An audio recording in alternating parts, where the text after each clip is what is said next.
Hi, my name's Steve and welcome to the Seaside Allotment channel, and today I'm stuck in the polytunnel because it's raining, so I thought I would do a quick video about interplanting in the polytunnel.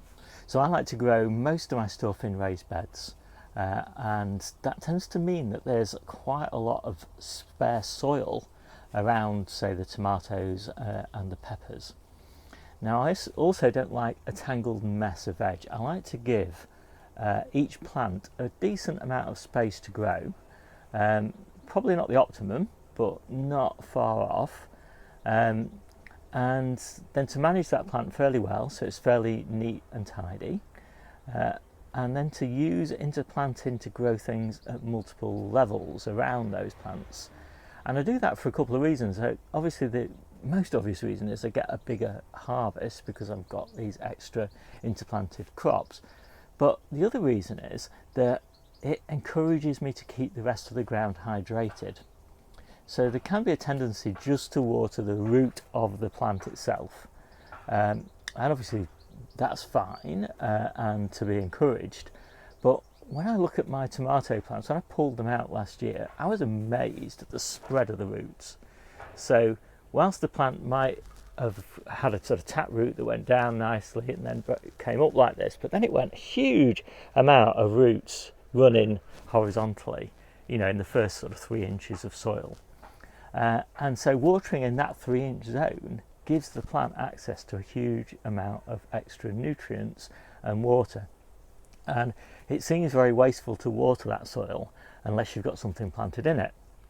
So the second reason is that, well, third reason actually, is that it keeps that soil hydrated and alive, so that when I come to plant in late September, October time, all the winter veg, they're being planted into soil that's been hydrated all the way through summer. And so you're not effectively planting into wet dust, you know, because if you've just been watering the root zone of your tomato plants and the whole of the rest of the raised bed has been dry, I dread to think what the soil life is like. Probably there's no soil life in there. So it's quite nice to keep it hydrated and keep something living in that soil and then harvest it. And so there's obviously some timing issues because everything that I plant needs to be harvested by late September in order to make room for the winter crops.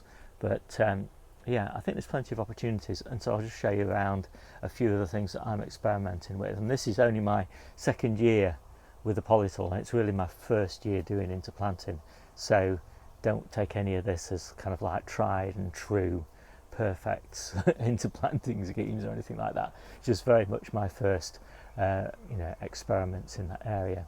And if you've got some great experience yourself, then share that with me, and I'll be much appreciated. So let's start with the bed that's in front of me. This is a nice long bed of peppers, and it goes off down that end as well. Let's get that tripod out of the way. So how I'm planting this, so in between each pepper plant is going green or red basil. Along the front here is going to be beetroot. So on one side it's going to be Cylindra beetroot, which is my favourite beetroot for storing, and then down the other side is going to be Burpee's golden beetroot, which is my second favourite beetroot for storing. And I'm only going to put a single row in, and I'm going to space them at about 4 inches, and I'm going to thin them to one plant every 4 inches because I don't want it too dense, and I want nice big, hefty roots for storage, and obviously I don't want to shade the peppers too much either. Now down the back I'm going to put a single drill of carrots, and I'm going to put Autumn King, and I'm going to harvest those, leave them until October. They're going to be like the last thing that I harvest out of this bed, so they should be nice big roots by then, perfect for storage. So we'll give that a go. Now I also found I did plant carrots in here last year, and because these are under this trestle table, and because I use this trestle table all the time for all my harvests, I don't want to take it out unless I really have to, and I might only do that if the peppers kind of outgrow it. So ideally I want to leave it in, and that means there is a bit of shade. So on that far side the carrots did really well last year, but in the middle the carrots didn't do quite as well, and obviously that means the peppers might not do very well, but who knows, let's just try. So that's that bed. So this is the main indoor tomato bed. So tomatoes running all the way down the back, going up on their strings, and then in here in the front of them we've got the peppers, and interplanted with spring onions, and they're growing really nicely there, so I don't think they're going to get in the way. And then I'm not quite sure what I'm going to plant here, that's still to be determined, but it could be basil, so we'll see how that goes.